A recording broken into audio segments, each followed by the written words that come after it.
Hi, good afternoon, everyone.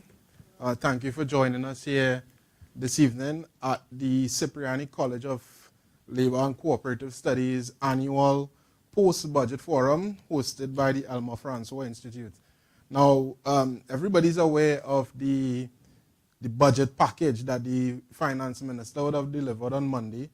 And as the Elma-Francois Institute, I think it's only fair that they shared the perspective of some of our experts in response to the budget to our student population. So today on our panel is going to be divided across 2 hours. In the first hour, we're going to have Mr. Nirad Tewarie, Mr. Michael Annisette, and Ms. Candace Cuffy and Mr. Conrad Enill, who will join us online. So before I dip in, I am 𝘋𝙬𝙎 and I am going to be your moderator for today. So before we start to get the discussion flowing, I'll just read the bios of our esteemed experts, I should say. So firstly, to my far left, we have Mr. Tewarie. Nirad Tewarie is the Chief Executive Officer of AmCham TNT. He has 25 years experience in media communications, management, education, and international relations.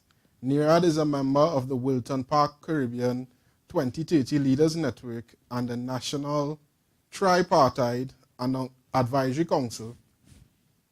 Having been appointed by Dr. the Honorable 𝘾𝙬𝙂𝙏, Prime Minister of Trinidad and Tobago. Nirad was formerly the CEO of the Trinidad and Tobago Coalition of Services Industries, Chairman of the Caribbean Network of Services Coalitions, a member of the Communications and Public Affairs Division of the Commonwealth Secretariat in London, and a columnist for the Trinidad Guardian.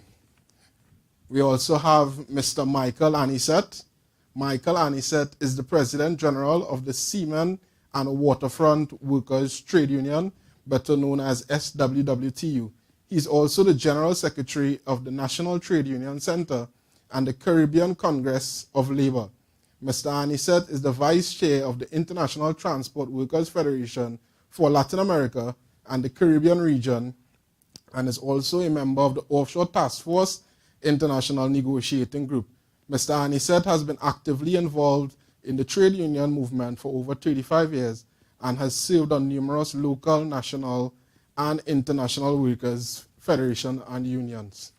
We also have Mrs. Candace Cuffy, who is online. Candace Cuffy has been employed within the public sector for the past 23 years. She currently sits on the board of SFCCU Credit Union and is the Vice Chairman of the Education Committee and the Secretary of the HR Committee. She has a special love for the cooperative movement, which was birthed right at Cipriani College of Labor and Cooperative Studies. And finally, we have Mr. Conrad Enill. Conrad Enill is currently the High Commissioner of Trinidad and Tobago in Guyana. He is a strategic business advisor on financial and energy analysis and strategic planning with a policy background at the organizational, national, and international levels. Prior to this, he was the executive chairman of Connill Consulting Limited and is a lecturer and practicum supervisor for the MBA Sustainable Energy Management Program at the 𝘾𝙬𝙎𝙏 School of Business. He's also the former chairman of the board of directors at the National Gas Company. He holds a master's in business administration from Brunel University and Henley Management College, and also a certificate in disruptive strategy from the Harvard Business School. So that is a short summary of our initial panelists for the first hour. So over the next hour, we're going to have a fluent discussion. It's going to cover a range of topics. Everyone knows the various fiscal measures that the minister would have delivered. So my first question to all of the panelists, starting with Mr. Tewarie, is what are your initial thoughts on the budget delivered? Hi, good afternoon, and to all the viewers online, and special thanks to the Elma-Francois Institute for having me here. It's a pleasure. You know, so we put out a release and we identified some things with which we were pleased, and we identified some things that we felt were not adequately addressed. And I've been listening to the commentary over the last 3 days or so. And I think what is missing and what is happening as a result, what is missing is what is the vision, what is the budget for, and what is it moored? And because we don't have that, we end up as a society, one, distracted, and two, fighting each other on things that ultimately don't matter, because even if they were addressed the way we want, they will not solve our problems at any level, at a macro level or at a household and individual level. So for example, the fuel subsidy is the most talked about measure in the budget. If the fuel subsidy were actually increased, as in, if the government said, we have more money now, we're going to lower the price of gas, how much would that actually affect the cost of living or improve the economy at the top level without a plan to say, this is what we want the economy to be and this is why? So we aren't saying, for example, if you work 40 hours a week or thereabouts, 36 to 44, I won't go to 44, 36 to 40. You should be in a position to have some savings and have some luxuries. Right. And if that is our goal, if that is our guiding principle, our foundational goal, then we structure our economy around that. If you say you want businesses to be able to start and grow, and that is your foundational goal, then you have to organize how the state interacts with the citizen on the one hand and the business on the other to make those things possible.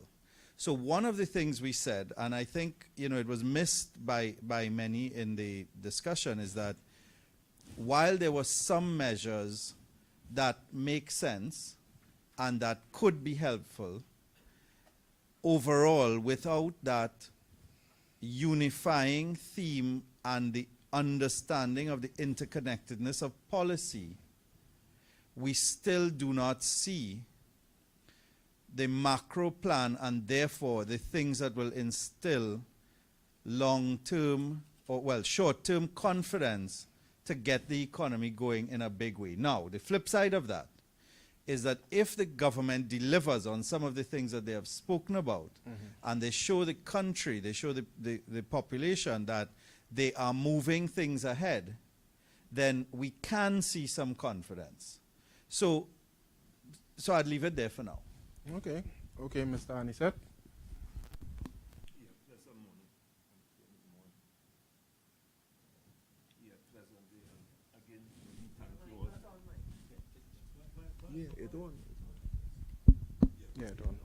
Yep.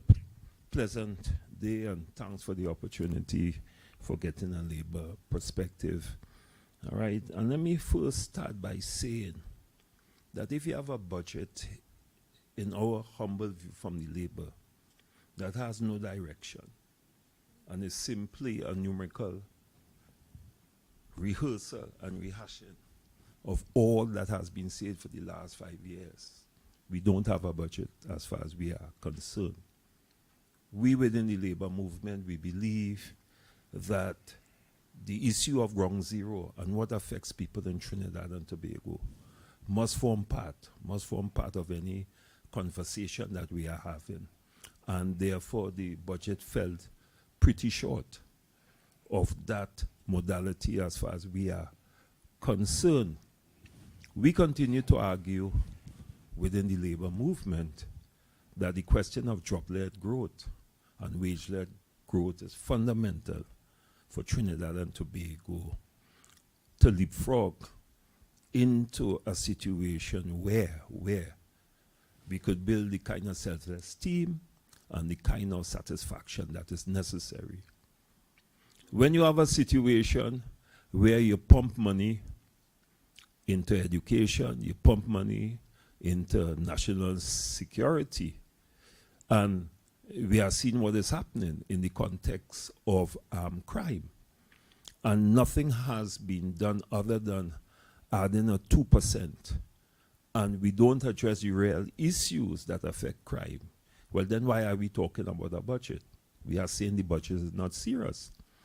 When you have a situation whereby, and Trinidad and Tobago is not aware of that, the last CXC, well, they don't call it CXC again, we had more than 30 schools who did not get a 25% pass mark in the exams.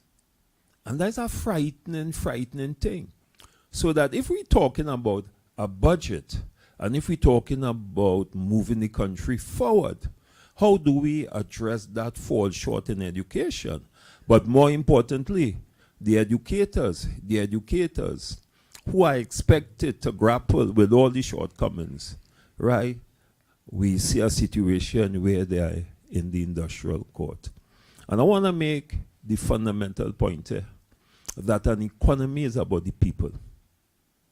An economy cannot be simply arithmetic and numbers, right? And the question is, where is the review of where we went wrong? And if we don't have that kind of conversation, well then what are we doing? So that I don't want to talk about a budget, because to start with that narrative, we'll be falling into the traps that has been laid, that we resuscitate the same thing over and over. I don't want to get into it yet, but I would have worked with several budget statements. And you're going to see a repetition of the same thing over and over. And the issue of what do we do to really make Trinidad and Tobago competitive, productive, and how do we address the obscene, in labor opinion, inequality in wages and household income. That is a fundamental issue, and that is a prescription for all kinds of social issues that we must address, and it has not been addressed. And therefore, we will give the budget from a scale from 1 to 10, we will give the budget 2. Thank you. All right. So before I go on, I just want to summarize a couple things. So, Mr. Tewarie, you are basically saying that the budget was presented, it's a lot of numbers, but the numbers doesn't fall into, or the government of Trinidad and Tobago didn't exactly outline what is the vision they are pursuing. That's correct. And Mr. Annisette, you're saying that, yes, we can have any amount of budgets, but we aren't addressing the core problems on the ground, which sort of leads into how does the investment into education help the crime situation, how does it flow into the household debt and disposable income and things like that, right? All right, that's a good start. Online panel, Mr. Enill, early Sure. thoughts on the budget.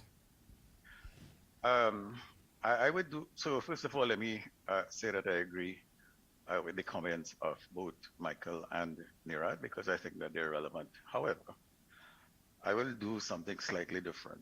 The first thing I will do is deal with the question that you have asked, which is really and truly, what is a budget? And by all definition, a budget is really described as a statement of income and expenditure and over a specified future, and is usually compiled and reevaluated on a periodic basis. Let's understand, therefore, what a budget is. A budget is not anything else but how much income you have, what your expenditure is going to be. So that's the first issue. Insofar as that is concerned, there has been and continues to be a lot of discussion about direction and about focus. Let me take you, though, to page 5 of the budget statement, and let me just read one line. And again, it's the subject of interpretation, because I think that some of the criticisms that I hear are really not founded on the data that is available. So on page 5, it says our 2023 budget is designed to build on our resilience and facilitate a broad-based revival of the economy. It will encompass all sectors and all segments of the economy. It will strengthen business continuity and growth and drive our digitization program while assisting the poor and vulnerable. I'm not going to continue, but it seems to me that that statement of intent indicates in some way what is being expected. It goes on further to add some dimensions to it in terms of the challenges in the global outlook, the challenges that we see, and what is more than likely to occur on the basis of what the information is available to us at this point in time.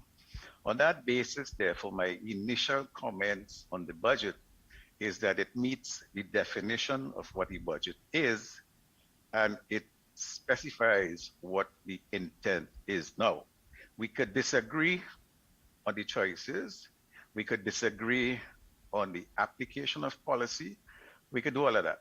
But what we should agree on is that there is a statement of direction, there is a statement of expenditure, there is a statement of revenue, and that really are the requirements of a budget. So from where I sit, those requirements have been met. All right, word well taken. We now move on to Mrs. Cuffy. Good afternoon, everyone. Sure, most of Trinidad and Tobago will stand with me to say that we are disappointed, but not surprised. I understand what Mr. Enill stated, that it is a budget, and I appreciate his comment. But for the average citizen, with what is going on in Trinidad and Tobago right now, people need a little more. Let's start with gate. I was happy to hear the word gate. I would have benefited from gate at Cipriani when I did my bachelor's. And then they made some concessions so that you could have a second application. Yes? With the second application, they only went up to the associate level. So then you didn't get your degree. You know, if you went to bachelor's, they should have gone a little further, because some people would have reached up to their associate and they would have needed the assistance, right? So for the man on the ground, gate would be something that's important. They spoke about solar energy. I thought they were going to talk about solar panels for electricity. They spoke about water heating. The normal man, the average person may not use a solar panel to heat their water. That would be for the citizens that are on the higher end of the scope. Normal income owners, it's not going to benefit them. They spoke about the zero-rated VAT items. The majority was not for the normal man. I saw they were talking about the oil leaks, and they changed the charge from 10,000 to 100,000. The government has been responsible for many oil spills. They cover it up. Are they going to charge themselves? I believe with the budget, yes, we will defer on opinions, but you have to be able, when you are speaking, the entire nation must understand, and the entire nation must benefit, especially the taxpayers. And to me, the taxpayers are feeling the brunt right now. They have not raised pension, so the pensioners have been feeling it for many years. You know, since this administration came in, they have not raised anything. They haven't raised. They are still in receipt of the same fee they had in 2015. Now they're talking about inter-island travel, and with the inter-island travel, now the pensioners have to pay to go to Tobago via boat. Oh my. We need to do better as a nation to take care of the elderly. Some people may not see eye to eye on that because some people may not find it as a matter of importance. But if you don't give them something, then taking away, it really isn't a good look.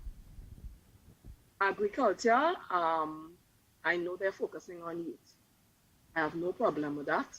I really find that agriculture needs to be, it's really a point of concern, and they really need to start from when children are very little. But they need to maintain it straight up, straight until they are writing CSEC, because people need to understand. But they did not go on to deal with our current agricultural crisis, because the food prices are going up.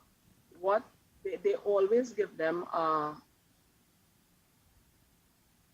little amount of money, and it needs to be more, well, as far as I am concerned, because I find food security is very important to the citizens of Trinidad and Tobago. Public servants, I will not go there right now, but that's my outlook. That's the summary of my outlook right now. Thank you. All right, thanks to all the panelists for the initial discussions. So from where I sit, I'm hearing a couple things. I'm hearing, one, that the budget statement was indeed a budget statement, meaning revenues and expenses. Revenues were discussed, expenses were allocated. And on the next side, I'm hearing that, yes, the budget was delivered, but there is a level of disappointment emanating from the streets.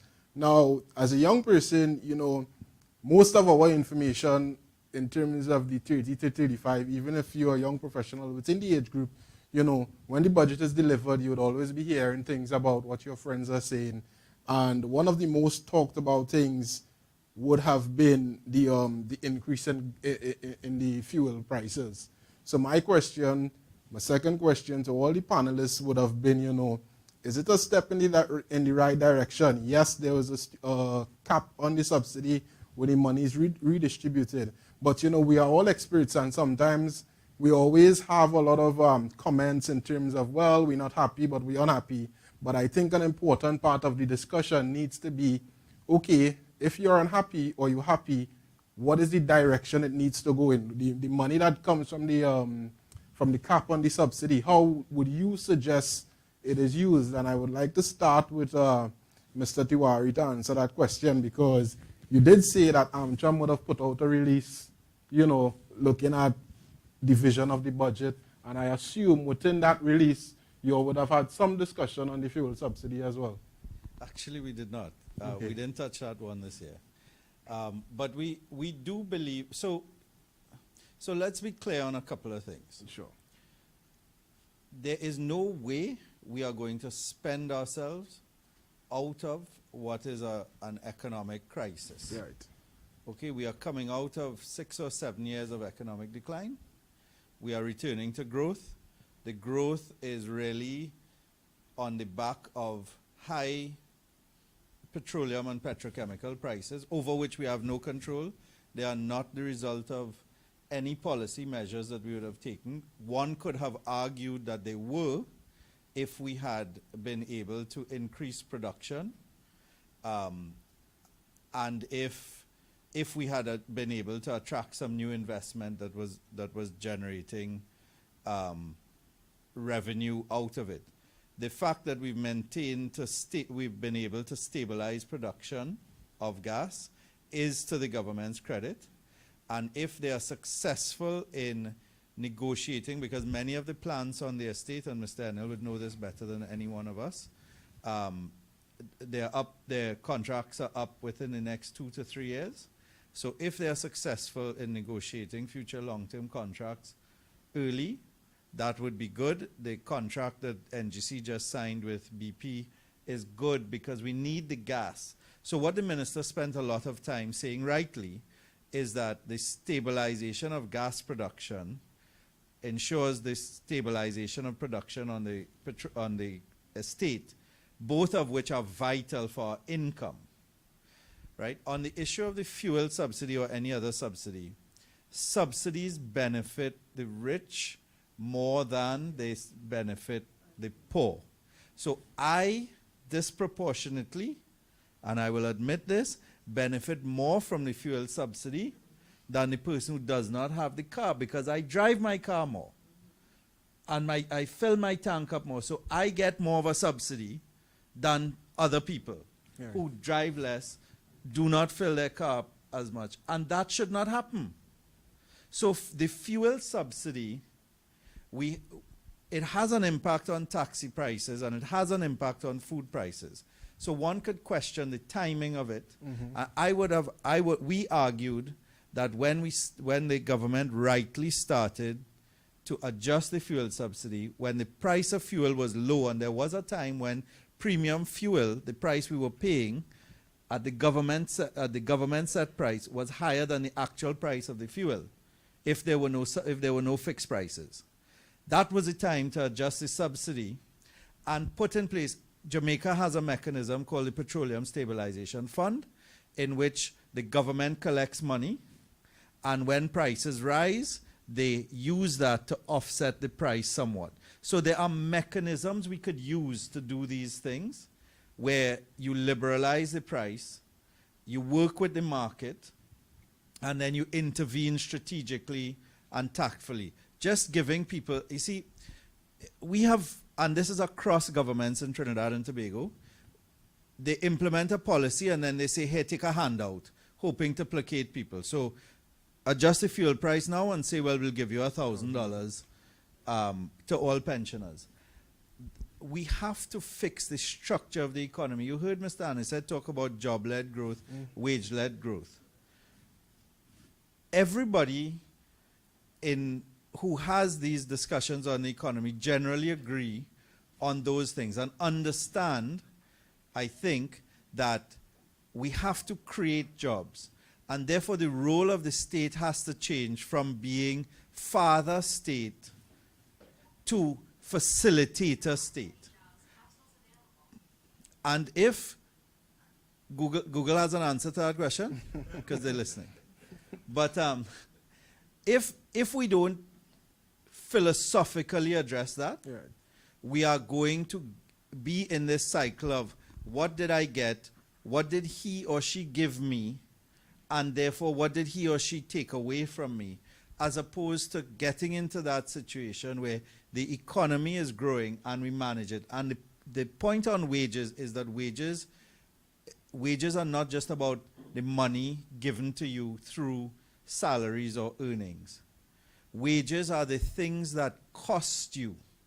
So does it cost you because the length of time you spend in the hospital means that you have to go to a private doctor and spend $400, as opposed to seeing a good doctor in the clinic for free, but it's not free because you're paying health surcharge. So you are paying for that in advance through taxation. But if you have 2 or 3 children and you have to go to the doctor 3 or 4 times a quarter, that could easily be $1,200 that you should not have to pay if you are comfortable and confident that you get taken care of in the health center. If we have efficient, reliable public transport, we are paying for water. Water could be an income earner for the state, right? And then we find a way to deal with those who are most vulnerable and deal with a reliable supply. So I think the whole conversation needs to change, and it won't change in this cycle because we still have not gotten to the point where we're having the real conversations, because people are in crisis and the economy is in crisis. And so we are trying to just manage from crisis to crisis, as opposed to dealing with the crisis now and having a team looking at how do we not face the next crisis as a crisis. Wonderful answer. Wonderful answer. I'd like to pass the same question on to Mr. Enill, given his experience, and I want, in terms of your answer, Mr. Enill, I want it to be answered to the man on the street, right? Yes, we understand all the technical backends, but a lot of the noise is coming maybe from the guy on the ground who may not necessarily have the understanding. So I'd want you to share in that capacity. Well, first of all, I unfortunately have a view that the man on the street is a very intelligent human being that has access to all the information. So I don't know that you have to speak in terms to create some difference in the language. That's not my experience. And I do have experiences with the men on the street. But let me make this point though. In a lot of the conversations that we are having, we seem to believe somehow or the other that you can change overnight structures without somebody getting hurt.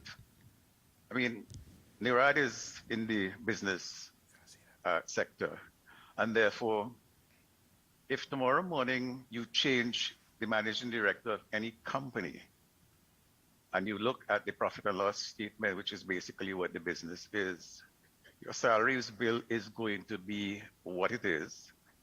Your revenue stream is going to be what it is. So there are certain things that are happening as a result of the business that you're in. And unfortunately, whoever the Minister of Finance is, when he gets into the job, he has $50 billion of expenditure to deal with. Let me move back and deal with this, the other issue about the use of the subsidy. On page 18 of the document, the government sets out how it is going to spend the other amounts that ordinarily would go into the subsidy. And what it basically says is that they are going to basically put the rest into social grants, electricity, water, air bridge, ferry service, gate, CDAP, and CAL. Somebody has to pay for all of these things because the population, the man on the street, is not paying the economic cost of these services. We in this society have been fortunate not to have to pay the real cost of anything. And the way that those things are dealt with is through expenditure by the government. So it is a matter of choices. Which choice do you have? Which choice do you use? When Nirad talks about change and having a different conversation, I would love at some point in time to understand from somebody who has done this job, how you do that without basically hurting people. If you take the public service, for example, that has 100,000 jobs between the public service and state enterprises and so on, that carries a $9 billion cost per year. If you are saying that you want to get more efficient and you want to have smaller governments, where do you put these individuals in the short term in circumstances where all they have been trained for is what you currently have? And when you don't have the income to support the expenditure because the energy prices that we are talking about, and you know, when I hear commentary around we haven't done anything, the fact of the matter is that to a very large degree, we simply are affected by what takes place in private companies. The government doesn't produce, or the government doesn't get involved in business activity. What the government does is that it takes its taxes from profitable companies and it basically distributes it to run the country. It therefore has a responsibility on the basis of policy to make the policy positions favorable so that people come to your country rather than others. But insofar as actually doing something is concerned, you know, no government does anything. The government basically depends on the private sector interests. And private sector interests are not dictated by anything else except a rate of return on the dollar invested. Those are the realities of where we live. And those are the issues that we are grappling with. And those are the issues that we need to understand as a society so that we don't continue talking around issues for which there are no solutions except those that are based on understanding how the economy works. Mr. Annisette, over to you. Because I know as from a Labour perspective, a lot of your members and those who you represent, they will be making a lot of noise. So what are your thoughts on this? I am taken aback quite frankly. Simply because to make a statement, and I want to hit that statement, that the budget is just simply revenue and expenditure. That is not a fact. Because the decisions, which is the fiscal decisions, that is taken from the budget measures impact and affect each and every one of us. E.g., if you say you're going to increase the fuel tax, if you're going to increase diesel, that will affect the average man more than anybody. That comes out of a budget statement. So that is not balancing the budget. That affects the individual, you know. And you must look at the impact of the individual. And if you are in a private sector company and you're doing budgets, you must do an analysis in terms of your failure, why you fail, why if I put $100 million into security, all right, why security fail. That is about budgeting too. That is what budgeting is all about. And that is why I made this statement. It's not an exercise in just numbers. It's about people. And therefore, if we do not understand that, and if we continue with the narrative that I'm hearing, we are going no place fast. And therefore, I will open that, listen, and I will repeat it again. The budgets must have a component that speaks of job-led growth and wage-led growth. And while the sisters say, well, she will leave out the public service, I will leave it out until that question comes directly. Because what measures you put in place through your budget going to determine your aggregate demand, which is so important to any economy. Right? If I don't have proper wages, if I don't have secure jobs, the ability to buy goods and service, which is part of the economy, all right, which keeps the business rolling over, will suffer. And therefore, your budget measures or fiscal measures must speak to that. And that is why we are saying in labor, we have to start a conversation. And to tell me or to suggest that it will have fallout. Life is like that. Life is like that. We know in life, you have to born, and when you're born, you have to die. That is a fact of life. And I'm therefore, the question is, are we satisfied with the institutions that is running? We talk about the ferry service, right? Are we satisfied with the ferry service? Are we satisfied, right, that within the same increase in the prices of oil and gas, etc., that we have to spend over 2, sometimes 3 hours on the road to reach to work? Isn't that an issue that we have to talk about? And why that is so? It is so because the public transport system is a failure, which forces people to go and buy cars. That is a reality. That has to do with a budget. It has to do with a government policy too. And we have to be real in this world if we are serious about moving forward. The classical thinking of economic must go through the window. And we have to be real in the context of demand on the streets, because I experienced it. I was coming up to it took me about 2.5 hours from Marval to reach here. That is a reality. And then what is causing that?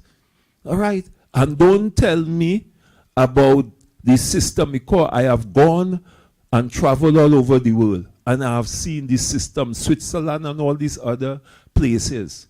The system is there, and it doesn't force people to be on the road with their own cars. That is a reality. And then therefore, when we, the ordinary people, started bringing cars, you put a stopgap on it so that we cannot afford cars now, but you didn't deal with the transport system, which will assist us in reaching to work on time. And if we don't talk about that, and we just talk about our budget is balancing, well, then we're going nowhere fast. So we in the trade union movement, we are saying we need to change the narrative.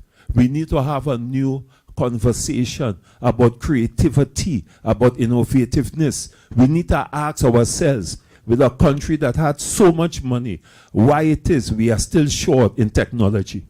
Why it is it takes me 2 or 3 days to go and get a service, right, that I should get within an hour. Why I work after take a half day if you want to get a license. Those are things that we must talk about because it impacts on the economy. And therefore, we are saying in the labor movement, right, that we are not going to get tied up with the budget within the context of what has been said about revenue and balancing money and not dealing with the fundamentals, which is putting the people at the center of your economy. Thank you. Basically, can I just clarify something? Because I'm getting the impression that there's a conversation that says the budget is simply about expenditure and income. I want to suggest that everything that Michael has said and everything that Nirad has said, at the end of it all, you have to figure out what it cost you. And when you figure out what it cost you, you have to figure out where that resource is going to come from to make it happen, to implement it. And yes, all the policies that you are talking about, once you cost them as you have to, they will flow into a line of spending. It is in that context that I am talking about a budget. I'm not talking about a budget in the context of the measures and the strategy and the strategic strategic planning and the gap analysis and the situation. I'm not talking about it from that perspective because when you break it down, at the end of the day, a government is supposed to ensure that its citizens are better off as a result of the policies that they have put in place. Not some citizens, all citizens. And no government puts in place things that are necessarily hardships. But I think the one fundamental point that I hope we will discuss is simply this. Who pays for our current lifestyle? Is it us or is it future generations? Because if we have to have a conversation, a real conversation, if we do not earn sufficient revenue to pay for our expenditure as we are not doing now, we have to borrow. When we have to borrow, we put the future of our children at risk because for every dollar in the future, part of it goes into debt servicing, and if you don't pay that, your country goes down the road. So I'm saying that to say that these things are connected, and when you sit down and you connect them, you have to figure out what is the best choice. Michael is correct. We have to deal with changes, and to a very large degree, certainly from where I sit, competitiveness,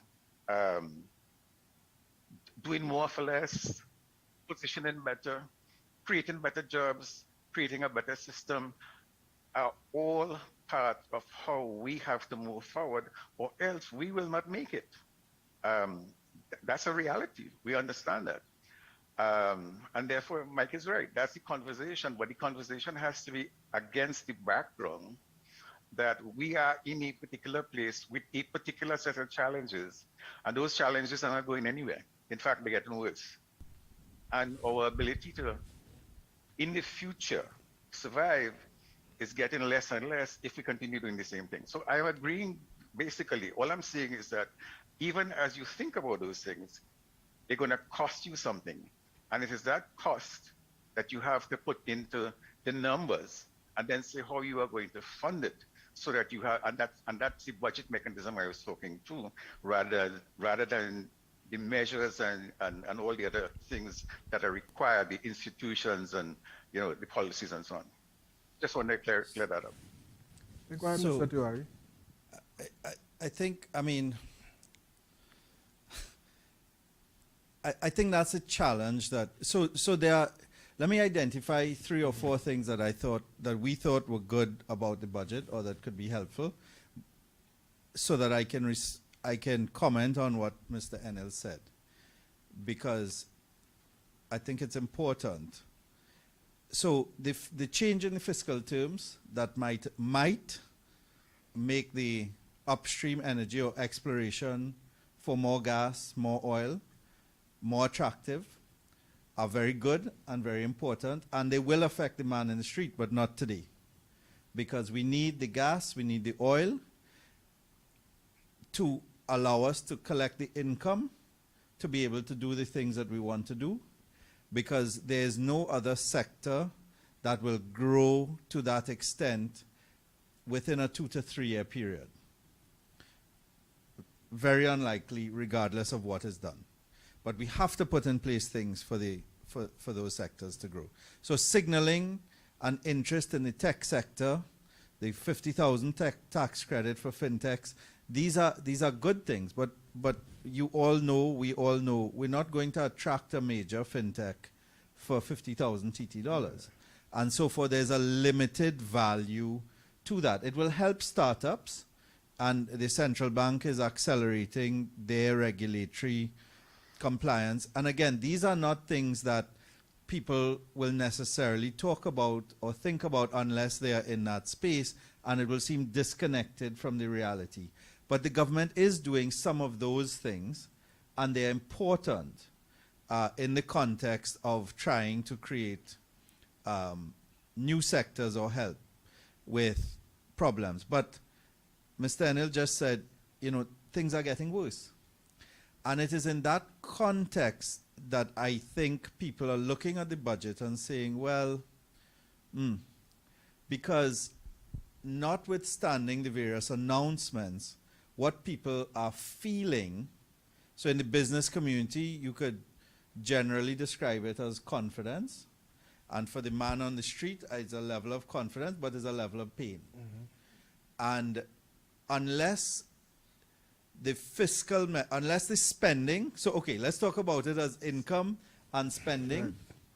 So unless the things you identify you want to do and you allocate money for those things result in a positive impact, and you can feel, you can say what that is and people can feel the impact of it, then the budget exercise is difficult to, it will be difficult to generate a good feeling about the overall budget exercise. So if I go to my board 7 years hence and I present a budget, and in that budget I cannot show the result of the previous 6 to the extent that they expected and they want, then it is very unlikely that they're, 1, going to approve my budget, but 2, that I will be there in that seat. If I lasted 6 years in that situation, I'll be very lucky. But it'd be very unlikely that I would last a 7th. So we have said that there are many measures in the budget that are good. The digital transformation announcements, national EID, the data interoperability framework, the open data policy. These are good things, because if we have the data, we could track the funds, we could track how it's benefiting citizens and that kind of thing. But we've heard those things in previous budgets. So unless this is a year of delivery, the budget is going to be disconnected from the reality. And politicians know when that happens, that creates a situation that is not desirable for the citizens or for them. So yes, we could talk about many of the measures that were good, and they are, and we have identified them, and we have said that the measures as announced, we didn't go at 2. We said it was decent if there is delivery. So for us, this has to be a year of delivery. Okay, and a year of delivery is important for the people. And I get what all the panelists are saying, but you know, from the man on the street and even for the students, I want to take the conversation in terms of what affects us now. It's good to know, you know, decisions today would impact 20 years down the road and all of those things, but that impact has to come rightly, what you say, through delivery. And I don't know how many of you all are businessmen in here, but you have to think short term and long term. And sometimes we get caught up thinking long term and give up short term. So in the short term, there are things all young professionals, all people talk about. One, the salary condition in the country. That is both public and private sector. Two, the job market or the job outlets, as you rightly refer to. Three, the housing market.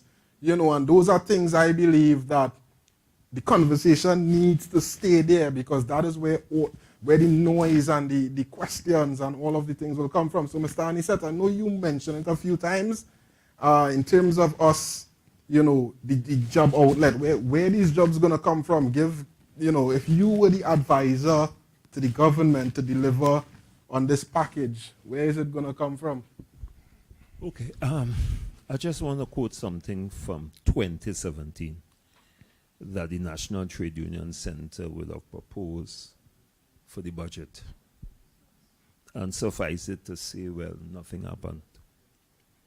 We spoke about construction and housing, the same issue that you mentioned, because we believe that is critical and that is important. And as I speak to you, we are talking about private-public partnership. But the real cost of a house is out of the reach of an average person.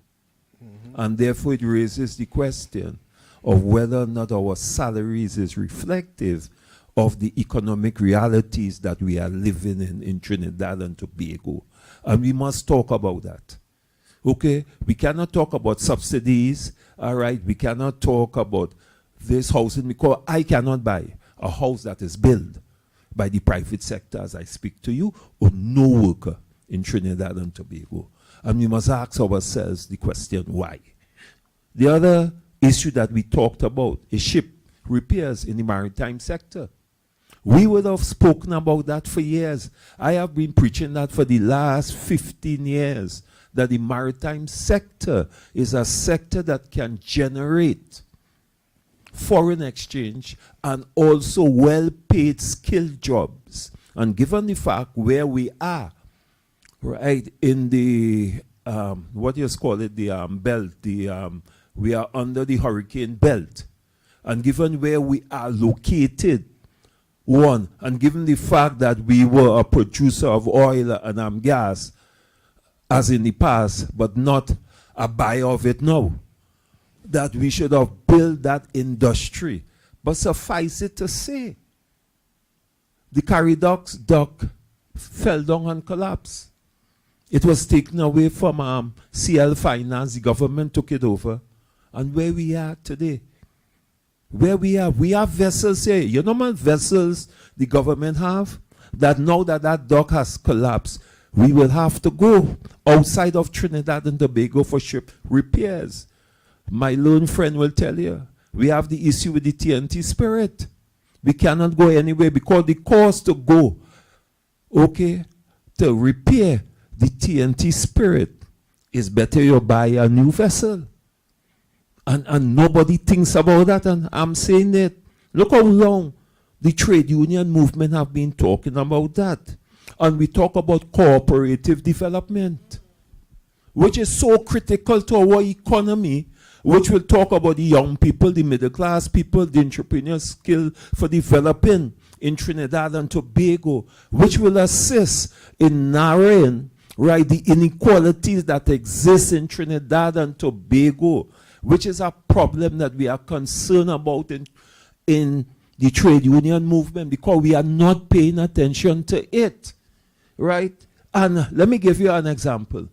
We don't only talking the talk, we want to walk the walk. We have been trying for the last almost 3 years to do a food co-op through the National Trade Union Center, owned and managed by the workers. And because of the bureaucracy, we can't get that off of the ground yet. And I could well imagine what happened to the other young people. All right. So then there is, I will give you another example. Recycling. Plastics. You know how much money that could generate and what kind of job it could make? Even the scrap iron industry that is shut down for 6 months, you know how much we can generate as a consequence of setting up a company there to manufacture from that scrap iron what is done in China and other countries? Why we not thinking that? Why we only thinking about exporting it? Do you know, in terms of forestry, we can develop wood, right? And high-class wood that will generate us making furnitures, etc., rather than having to go outside. Those are things that we could really look at, but we are not looking at it because the policy is we have oil money, right? And then the question is, diversify? Diversify.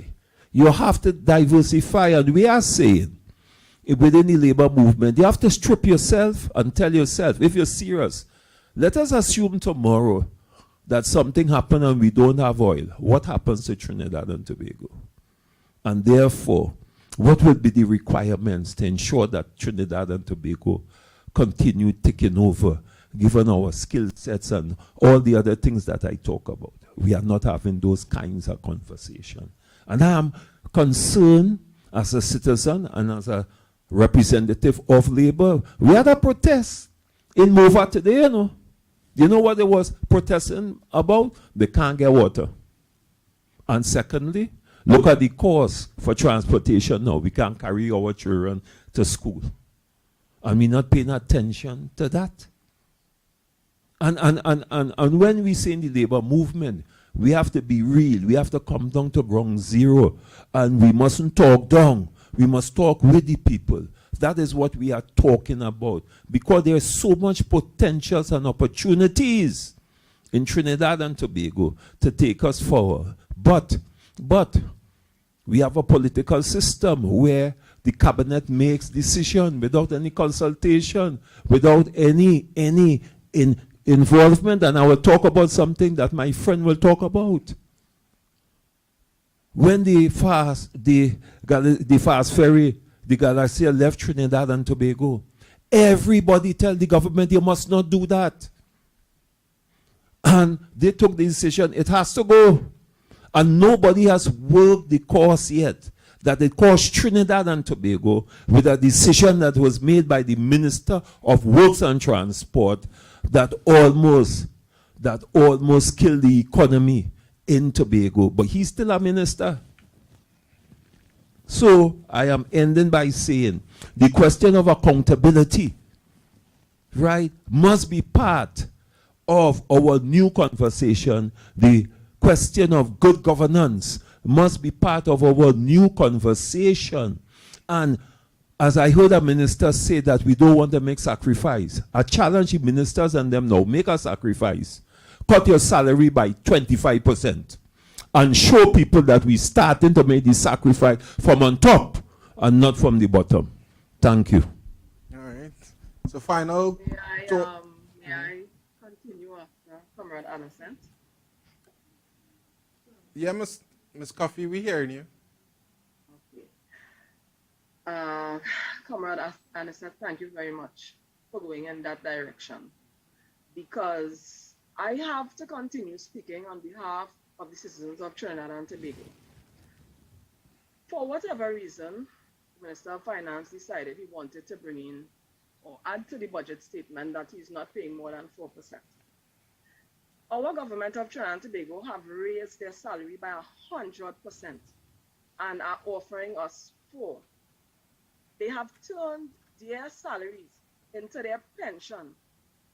And annexed to that, every sitting government after that, every time their salary raises, it's going to be their salary. The people of Trinidad and Tobago have had enough. We are not going to take that you all are saying this is all the money that you all have. You all cannot say that to us when you all are living nicely, dressing nicely. We have not had an increase since 2013. We are wearing the same clothing since then. The banks, when you go to the banks now, your salary has not increased. So your debt service ratio, you can ask any public servant, they're having problems. to get the type of loans that they need. We have to get mortgages. I may not be 35, I'm 40, but I still consider myself to be somewhere close to a young person. And what kind of example, right, is the government of Trinidad and Tobago setting for the youth? They are going to think that you all don't care about them. There's a segment of the youth that their parents cover them, so they don't know what is struggle. But for the rest of us in Trinidad and Tobago, that has to go to work every day, work hard, deliver, be ill-spoken, we went through a whole pandemic, right? We worked through the pandemic, some of us worked from home, and then we have to see the Prime Minister making negative statements about the from home arrangements. The people of Trinidad and Tobago are displeased. And we need to move away from a place where we don't want to speak up or tell the truth. People are afraid. They're afraid to come out and march. Only certain people will come out and talk. And then if they talk, they're labeled as representatives of the opposition. No. The country is displeased. We as adults have to set an example for the young people. And when the young people see that the governments are spending and they are living good and we are suffering, the crime is going to go up. The reason why our gas prices are high is because of the closure of Petrotrain, which was not a smart decision. Even if you wanted, you could have cut back. You closed down an entire organization that contributed to the tax in this country, to the NIS in this country, and then they're coming back to tell us, right? Some years after, that, we're in problems. We're in problems because of their decisions.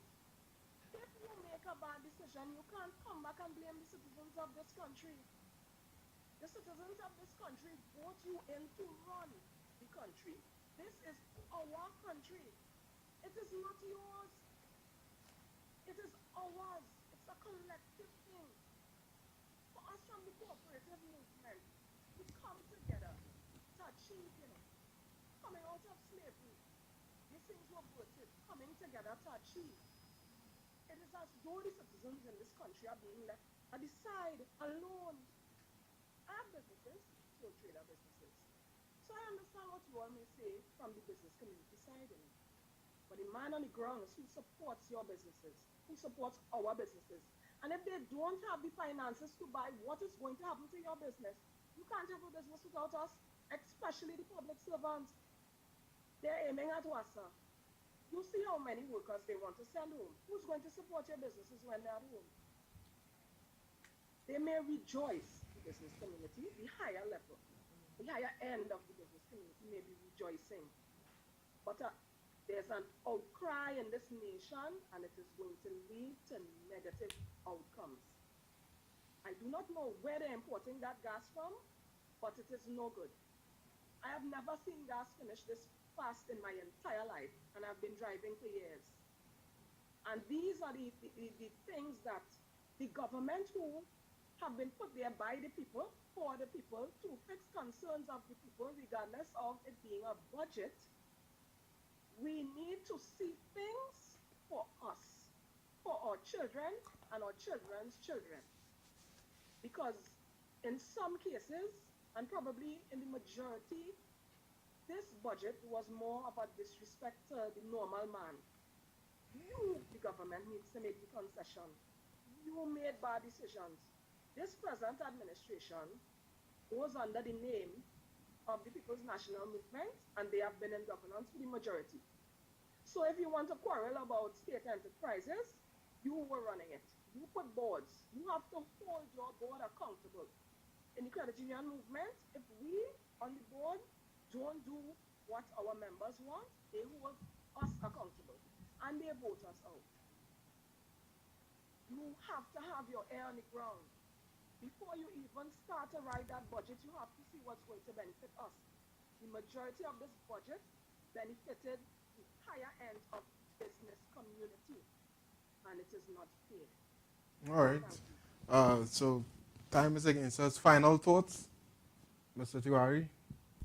So what I would say is that over the last year or so, we've seen more willingness to listen from the government. That has not yet fully translated into the kinds of changes that we want, but we look forward to this being a year of delivery. That being said, all that everyone has said about the impact on the citizens generally and businesses, you know, we take something like VAT refunds that the minister says, you know, he accelerated VAT refunds. Let's be clear, that's not a favor, you know. That's like a man telling you you owe your money and after not paying you for 4 years, he give you back 20% in 6 months. That's what that is, right? So we have to be real about what is required, what is to be delivered, and we have to be conscious that as we do the big things that are being done and that are being worked on, as you said, there are consequences today that need to be dealt with today. And I really believe that if the government is able to achieve a few things with regards to delivery and the population sees the words around stabilization for growth in action, and they see a light at the end of the tunnel, as it were, I think the mood could change, but it has to happen quickly, it has to happen fast, and it has to be very deliberate, and ministers have to take ownership of their ministries and the delivery of their ministries. And we'll do as much as we can to collaborate, and we look forward to seeing some of the positive announcements in action. Excellent. Mr. Annisette, closing words. Okay, again, I want to thank you all for the opportunity afforded to Labour to put our perspective. And I will want to end by saying that, you know, the question of equitable and fair national development must become the cornerstone of what we are talking about. Because we in NATOC, we are concerned that in the period of adjustment, the burden of economic stringency is falling disproportionately on the working people and the most vulnerable in our society. And notwithstanding our assertion of commitment to the contrary, the impact of retrenchment and stifling of legitimate wage demands in the face of super profits by private sector causes questions about the government commitment. And I would just want to point out something. We believe that if the government policies do not include and ensure that any divestment of state enterprises is done in a manner which will create opportunities for the broadest ownership in the country, and I want to repeat that, co-ownership is not for a few people. It's our natural patrimony, it's our resources, and we must see the broadest ownership in our country. And we must create an environment that is open, responsive, inclusive, and participatory. And the creation and mobilization of domestic investment to contribute to more sustainable development through the creation of special incentive for domestic investors, especially by the working people and their institutions, such as the labor unions and the cooperative, must be part of the new model and the new direction that we want to go. And I want to end by saying, we have to concentrate on what is happening with the youths. There's a lack of self-esteem. We cannot continue in our education system where so many people are leaving school with the inability to read and write and do the maths. Because if we're talking about the transformation and the diversification and all these things that we are talking about, and the youths are our future, and we do not revisit our educational system to understand Why the youths are failing? Well, this is just old talk. And finally, I want to make a plug for the teachers and them. I will suggest as one of the mechanisms as we look at a new educational system that speaks of our historical antecedents and our realities, that teachers be given an incentive in the context of if you carry your classroom to a certain level of numeracy, literacy, etc., well, then you will be rewarded, okay, for producing. And we have to start to think out of the box. I have to agree with you, Mr. Annisette. I was trying to stay out of this, but I agree with you. I have been on record pre-pandemic saying that teachers need to be paid more. My question post-pandemic has been, what are the metrics by which we would measure success to get the outcomes? And in that vein, let us acknowledge the announcement by the government that they are going to deal with numeracy and literacy differently in Forms 1 and Form 2, and again, hope for delivery, because we can't talk about it and not acknowledge what they say they're going to do in that. But I hope you speak to your colleagues in tutor as well about putting into the public domain the things that they may be proposing around metrics, because I think a lot of people feel that they're asking for increased wages and not talking about metrics, understanding that teachers are also playing a role in the outcomes we see in the education system. All right. I speak as a parent. Okay, well, I'm happy to know that, but as I always say, if you could read or write, or if you're a prime minister or a minister, is a teacher, and therefore that speaks about the importance of the teacher, and to try to belittle them the way that has been done and to instill fear into the teachers. You're only interfering with our children. So I want to conclude by saying too, and it would be remiss of saying, the question of violence, the question of abuse, the question of violence to our women, the question of addressing the most vulnerable, our single parents, our pensioners. These things have to be critical, and that is why we speak in the trade union movement and in NATUC of equitable and fair national development.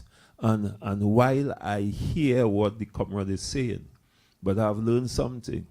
If you try to fix a problem with the same person who causing the problem, well, then something had to be wrong with you mentally. Thank you. All right, excellent contribution. And I'd leave Mr. Enill for the second panel because he would be a contributor there as well. But Mrs. Cuffy, time is against us. We have 2 minutes for your closing thoughts.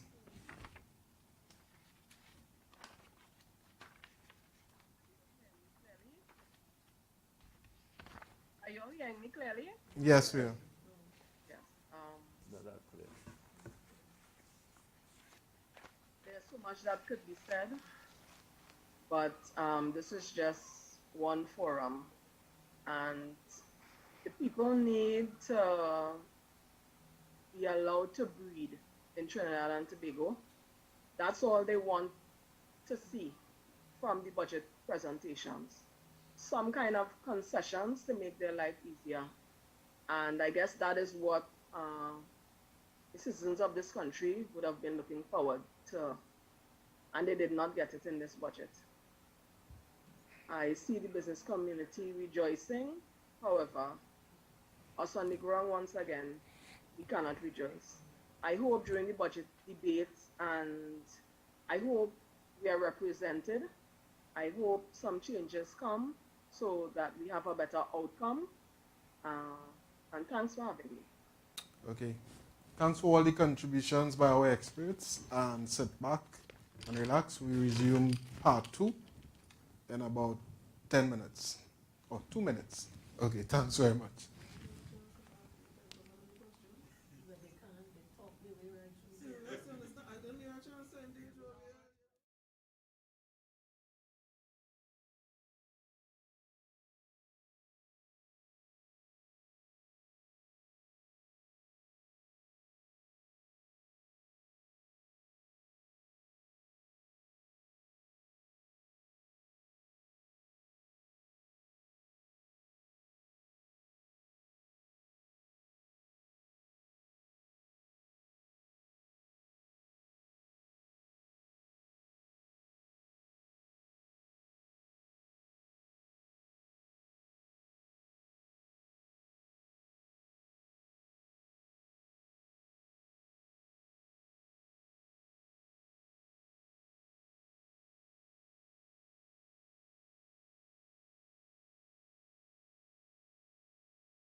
All right. Good evening, folks. We are back. We're going to have the second panel discussing, their thoughts and opinions on the budget which was delivered. On this panel, to my far left, we have Mr. Trevor Johnson, who is the Assistant General Secretary of the Joint Trade Union Movement, in addition to Ms. Diane Haddad, who is the Chairman of the Tobago Division Management Committee of the Trinidad and Tobago Chamber of Industry and Commerce. Online, we have Mr. Martin Cabrera. He's the Vice President of Antilles Employees Credit Union. And we have a panelist from the first session, Mr. Conrad Enill, who we have introduced. So the panelists, they have agreed that we will not be reading their bios as it would help us to facilitate some of the online questions. So this session is going to run slightly different. I'm going to ask their thoughts. They give their initial thoughts, and then I'm going to take some of the questions from the audience. So I'll start with Mrs. Haddad. Initial thoughts on the budget. Good evening, everyone, and thanks for having me. I want to say that my thoughts is that the budget was baseless, superficial, uncaring. I would even go as far as to say wicked. I would go even further to say evil. But I don't know that the budget had in it anything visionary. It did not speak to where we were going. More importantly, what it missed out, and I wish I was part of the questions just now to the panelists on the seats, in that I did not hear how we were dealing with, and everybody skimming over it, 2 years of a pandemic where our economy was totally decimated. It has gone into a serious crisis, and everybody speaks over those 2 years as though it was vacation, paid vacation. It may have been for some lucky people, but for the persons who are just running over it, it's been a serious cost to the business community, to the ones that did not benefit from health purchases or things like that. There were those who got filthy rich or richer during that period, but there are those that fell apart. And unfortunately, the budget did not address that. So when they speak to the budget having all of these things that are going to be rolled out, and we look forward to them being rolled out in this year, they're all just things that were of the past that have come back on the table. It seems very much, and I'll say something, I hope, the budget seemed very much in line with just taxes, taxes, taxes, taxes. It's as though we didn't know how to earn money in any other way other than to brutalize the people of the country with taxes. So I want to say that I did not see the budget doing anything for our economy. I am very disheartened to hear Mr. Enill's interpretation of a budget. I have to say that I had a question then. If that was what a budget was, frankly speaking, then why did I have to listen for 4 hours? If it was just that data, then just give it to me in 15 minutes. But the fact that a presentation is made has to be that you are building the platform to understand where you are taking your people who are entitled to the basics: shelter, food, clothing. And I have not heard that, as Mr. Annisette said before. We have come to the stage where we don't even know how people are going to get entitled to shelter. So we are creating some sort of animosity, anger. I don't understand Nirad's comment about, and I'm taking the opportunity to talk because I feel like they're going to run out of time. Mr. Nirad's conversation about the rich benefit from what? The subsidy? I'm throwing that out the window. Why? Think about a parent who has to send 3 children to school, who have to pay $10 in transport to school, $10 back home. It's 20 by 3 is 60. Give them food, whatever. A tank of gas taking them to school will not cost that.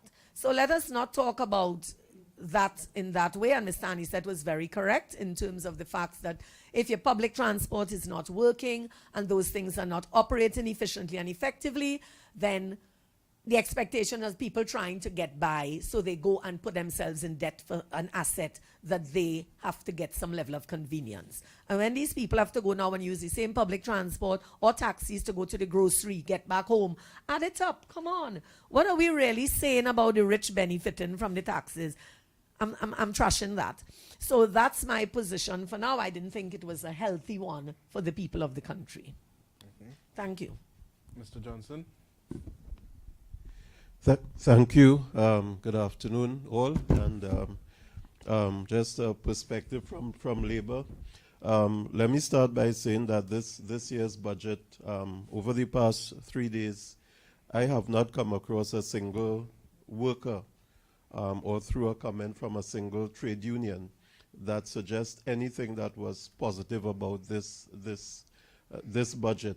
In fact, what I saw in the newspapers, and these are comments coming from the business sector, the Trinidad and Tobago Manufacturers Association. These are just quotes. It will boost business. The energy chamber satisfied. AmCham. Well, my colleague was just here.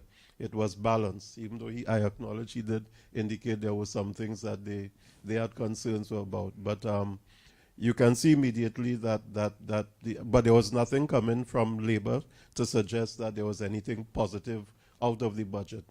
The Guardian of all newspapers, conservative as it mostly is, actually had an editorial the following day talking about the hardships that the the budget would bring on the people. And this is really reflective. I'm not necessarily a supporter usually of Guardian editorials, but this one editorial seemed to suggest that listening to the budget, there was not any hope for the average worker, the average citizen. And I think Comrade Annisette in his earlier comments would have spoken about, a budget is about the people. And I support that statement. Because days before the budget, people were already in a state of some level of anxiety because they were hearing about the proposed fuel increase. They were hearing about other things. They were hearing about retrenchment, etc. And a couple of key things I need to mention is that the whole issue of lack of vision in terms of people are losing jobs in this country. In the past 5+ years, we seem to have already forgotten about ArcelorMittal. The whole steel industry has been decimated with no attempt, and all the subsidiary industries attached to that, with no attempt by this government to seek to resuscitate that in any way. We have the Petrotrin, we have TSTT, right? And we're hearing about the port, we're hearing about WASA.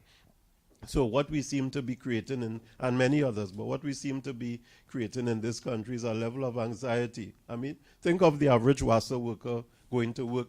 They really don't know if next month they will have a job because they are going to work, and what will happen is one morning, a notice will be given, and, with names put up, X hundred or X thousands of workers. So these are workers who are already going to work, and they're feeling like chickens in a fowl run, a Saturday morning, a pluck and gut shop. You don't know which chicken will be grabbed next. That is how they are going to work, feeling, well, am I going to have a job tomorrow? I don't know. And, think of the workers who have lost their jobs. So this budget really has not spoken to or addressed or given any semblance of hope to people in any industry, quite frankly, about the sustainability of their job. Will they have a job tomorrow? Will they have a future? Will they be able to send their children to school? And even if they do have a job, issues like the fuel increase. I think the one newspaper reported, I think it's correct, the 6th fuel increase in 7 years. And, we have heard the minister talk about, jokingly, several years ago, he increased the price once, twice, 3 times, nobody riot. So I don't know if he's trying to get us to a position like we've seen in some other countries, Nigeria, Haiti, etc., where people really take to the street and begin to indicate, their position. So that the budget really, and when you talk to ministers, you hear them talk about, well, it's short on details because we have the debate coming up. But the Minister of Finance spoke for over 3 hours. So he should have been able to give some sort of semblance of direction. And, you know, the whole issue of things that were mentioned in the past, you know, this digitalization, you know, that has been mentioned over and over. Petrotrin 2018, we in 2022. What is going to happen with the refinery? Is it going to be mothballed? What exactly? These are questions people need answer. And then just quickly, and just if you look at the top allocations, health, education, national security, and it seems almost without you know no sense of innovativeness or thinking. Every year, you know, you could predict that these are the ministries, or you know, that will get increased allocations. But what is happening with health? I mean, is it improving? Certainly. What is happening with national security? Crime is just you know, going through the roof.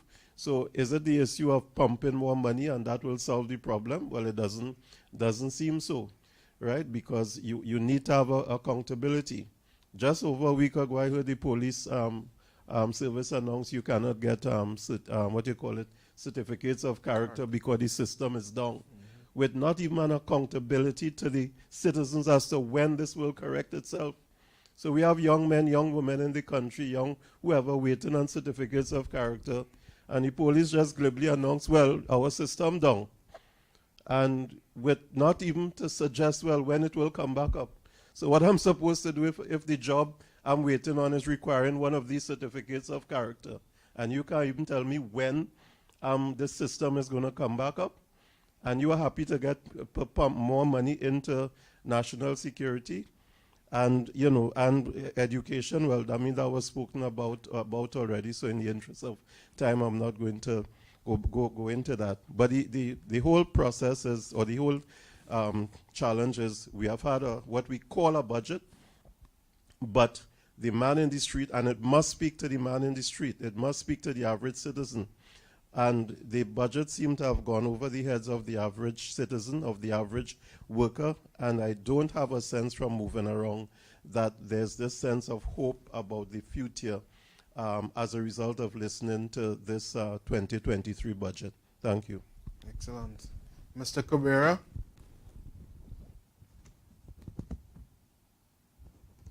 Good evening, everyone, and thank you for having me on the program. Can you hear me properly? Not really. I was being heard before. I don't know what happened now. Hearing now? Yeah. Okay. All right.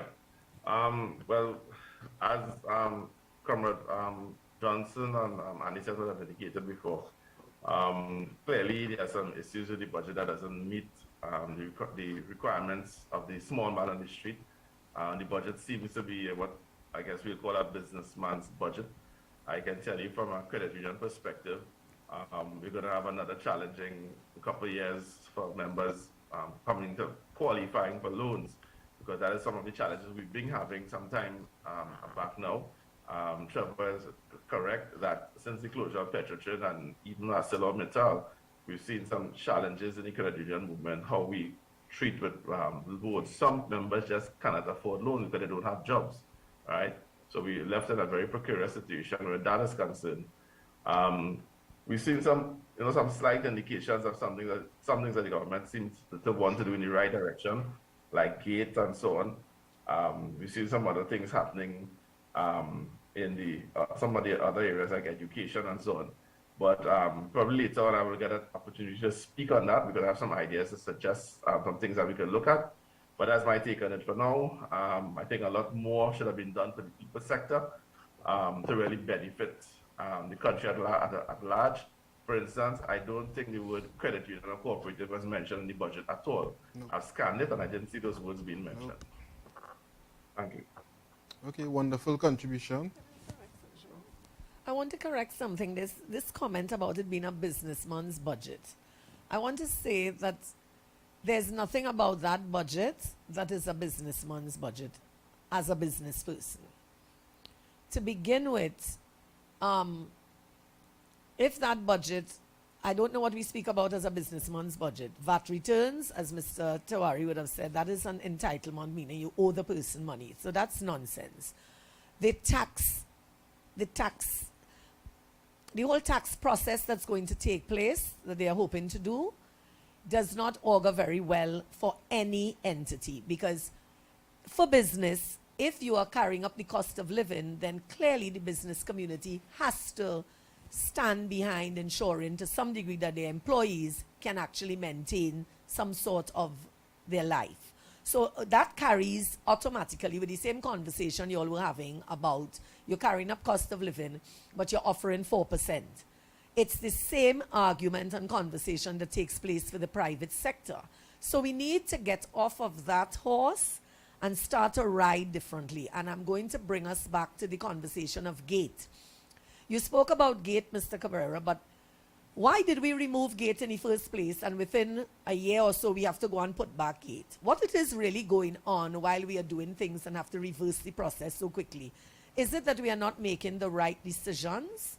Is it that we are not thinking futuristic? What is it that's wrong why we are operating the way we are operating? So I want to put it on the table that the business community that has gone through serious debt for the last 2+ years have not been able in any way to regain any kind of momentum, and they have commitments, and what is disappointing is nothing was done from the financial perspective to ensure that central bank changes and adapts guidelines to allow the banking sector to be very flexible to create, and the credit unions to create different formulas to get people out of where they were.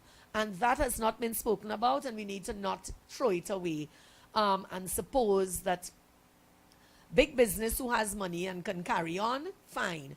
We have eroded this medium and the smaller people who actually do employ quite a number of people in the country. So we need to carry the conversation in that direction as well. Okay, wonderful. So I'm hearing on one end, it's not a budget for the people. I'm also hearing it's not a budget for businesses. So I got a question here asking who the budget is for. The politicians. And I think I haven't heard Mr. Enill for a while. Okay, so yeah, so let me. Are you hearing me? Yes, clearly. Let me correct a statement that seems to have upset some people when I say that the budget is about revenue and expenditure. Because, you know, on page 43 of the statement, he says, as a result of these assumptions, which is what he spoke to for 4 hours, you have total revenue, total expenditure. That is to say, this is how you are going to run the country, and this is where the expenditure, and this is where the revenue is going to come from. In the government budgeting process, businesses provide the revenue on the basis of their profits, which they share, some for themselves and some for the government. The rate of taxes in energy on the upstream side is 55%. On the petrochemical side is 55%. And therefore, when companies do well, they share in that with the consolidated fund. That is what causes the country to be able to spend resources in education, in health, and all the bits and pieces. Now, some questions are being asked about efficiencies within ministries. Those are not addressed at the level of the budget. Those are addressed at the level of the debate, where each minister is required to tell the parliament what he has done, what his program is, and how he proposes to achieve it. The cost of that is what he has to defend, and that is the number that you see in the statement. And then at the end of this process, 2 weeks down the road, the parliament is going to give the government the authority to spend these dollars to accomplish the things that they have said. Now, there are some comments about the budget hasn't said anything new. Well, to the extent that every year you have to pay salaries for 140,000 people or whatever the number is, that is going to be a cost that you have to deal with. And the only time you are able to do things differently is if you have the fiscal space or if you have the additional revenue to do things. And quite frankly, over the last couple of years, that has not been the case because the greatest earner of revenue in Trinidad and Tobago was energy. And energy took a beating over the last couple of years, and therefore revenue took a beating, and you had to replace spending with borrowings. So our borrowings are going up, our revenue came down, and what we see in 2022 right now is that revenues from energy for some short time will go up. It will give us some resources, and at least that allows us to continue with little or no change to what currently exists. That is the reality of what we are dealing with at this point in time. And that is the reality that I think has to be understood and addressed. Are you going to see anything differently? I don't think so, because I don't think you have the space to deal with it. Okay. So just following up on that, another question, although the person just messaged and said the question, they really want to know who it is for. Is it not for the people, not for business, and purely a political agenda that is being pushed? It's for running the country. It's for, okay. Yeah, but the whole question, and again it was said earlier, you cannot, a budget is not just an abstract thing dealing with numbers and looking at the macroeconomic figures, etc. At the end of the day, all of those figures translate to services, people in the country, transport that was spoken about earlier. You know, are we going to have a better transportation system because we're sending up the cost of fuel? You know, people are being forced to buy cars because the transport system is inefficient. How are we going to fix those things so that I am not convinced, despite what is being said, because it's being seemed to suggest the budget is just an academic arithmetic or mathematical exercise. I do not buy that, because at the end of the day, the budget starts with the people and it ends with the people. The budget is a mechanism through which the citizens of the country you have to process. So it cannot be just that we try to define this as some sort of theoretical thing. Leave that for 𝘾𝙀𝙏 in the classroom, but in the Trinidad and Tobago, in the national and global context, we have to be talking about how it impacts people on the street, how it impacts a man paying his mortgage, or would he be able to afford a mortgage in the first place, a rent. I mean, nobody in Trinidad and Tobago right now, I mean, if there are still people in Trinidad and Tobago who earn under $6,000 a month, but if you look at the expenses, just whether it's a mortgage or rent, if you look at if you're a single parent sending your child to school, the daily expenses associated with that, maxi taxi costs, whatever. It's about these day-to-day decisions that people have to make. And when they listen to the budget, they want to hear how that is going to impact them for the next year. So say what you want, that is what it comes down to. This is not a classroom. Trevor, can I engage you, because I fundamentally disagree with what you have said. Can I engage you? Give me the question that you want answered as it affects the ordinary citizen. And let me tell you why. We had a conversation earlier on about the sharing of the increase in the fuel price. The government has basically said, on the basis of the economic cost, they would have to put $2 billion into subsidy. They have said, instead of doing that, they are going to put $1 billion into subsidy, and they are going to spend the others in the following areas: social grants, CDAP, GATE, the Tobago subsidy, CAL, and another one I think I saw. I'm saying that to say that that has been explained in the budget, because if you had to get the cost of these items to the citizen at economic prices, based on the fact that we have to buy these products globally and the global economy is behaving in a particular way, the cost will be a lot higher.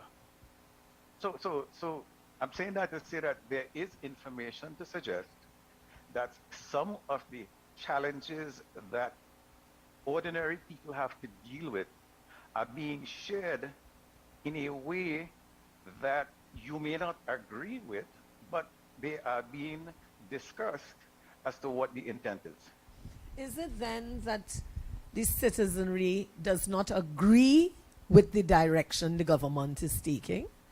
Is it that that is the issue, and that maybe they had ideas that could have probably made changes that are not necessarily what was in the budget? Is it that that's what we're hearing, and that's why you are hearing this way? Your interpretation of it or explanation, Mr. Enill, comes from that academic area, whereas other people have other ideas that treats with the emotional and the other mental and all the things that come from the human element.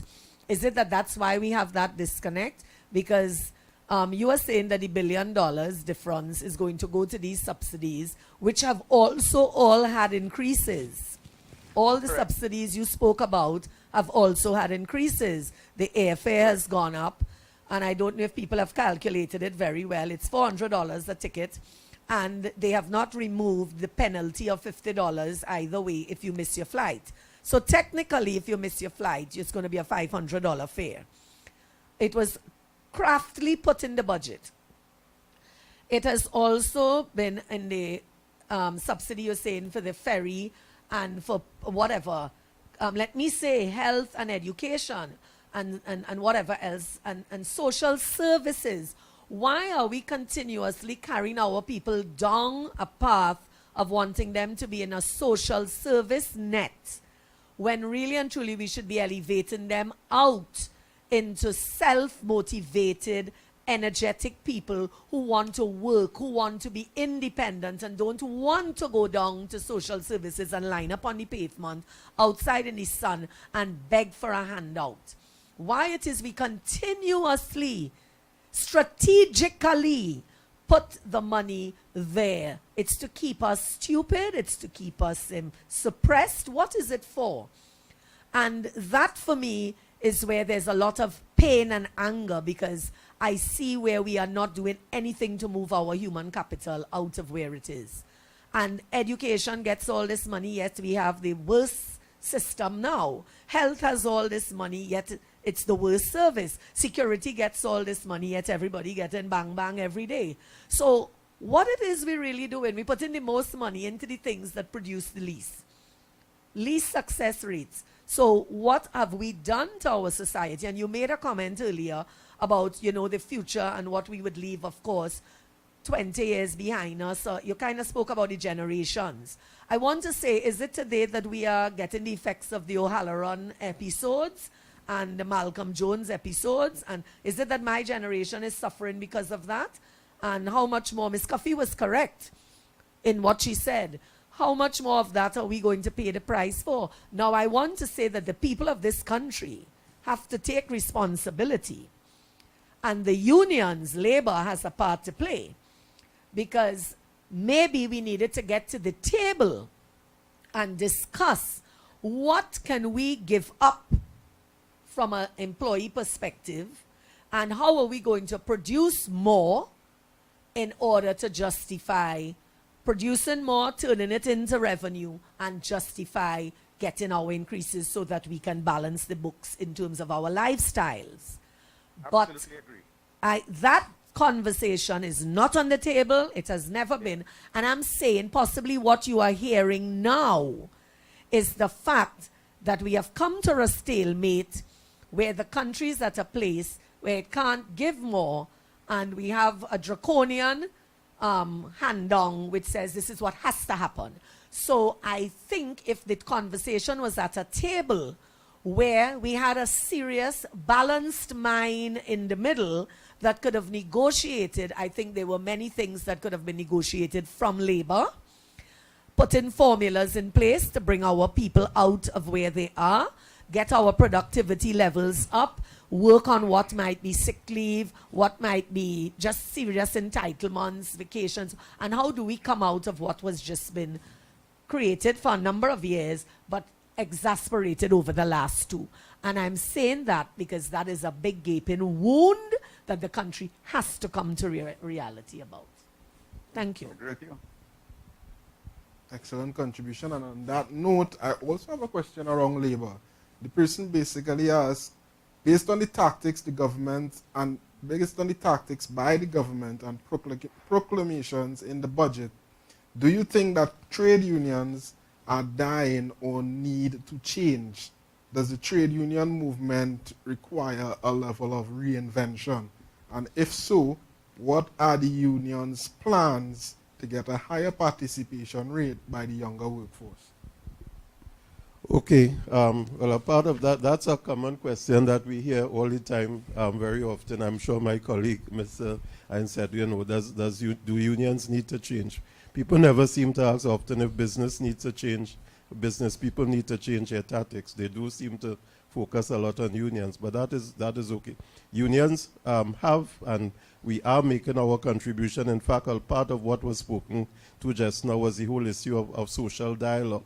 And I need to remind that we would have been at the table as part of the National Tripartite Advisory Council, and it's well known that Labour, the entire Labour movement, would have withdrawn from that because after 3 or is it 4 years, 5 years, we will go into that. And not just us, because I remember also as well associated body, the Economic Advisory Body led by Dr. Farrell, they also withdrew from that process because the reality is that we were getting nowhere with government. So this is not just an issue of Labour. Social dialogue involves all the social partners, government, business, and Labour. And we were at the table, and we were going faithfully to all the meetings. But government made this a top-down issue, as opposed to, if you look at the ILO definition of social dialogue, it is all of the social partners sitting, dealing with not just economic issues, but issues that affect the country, etc. And we were part of that. So Labour has been faithfully participating and contributing to that, except to the extent where it was stymied by the government, and we opted to withdraw. So it's now the more bipartite because you have business and nothing is happening there. But the reality is, Labour is not, because people have asked the question. One, will Labour return to the table, or is Labour? Labour is always prepared, and we would have been on several time programs highlighting what must happen for that return to take place, which is simply we want government to adhere to what is the original ILO definition and concept of social dialogue. We have made our contribution through the plan for after COVID, when there was a roadmap to recovery.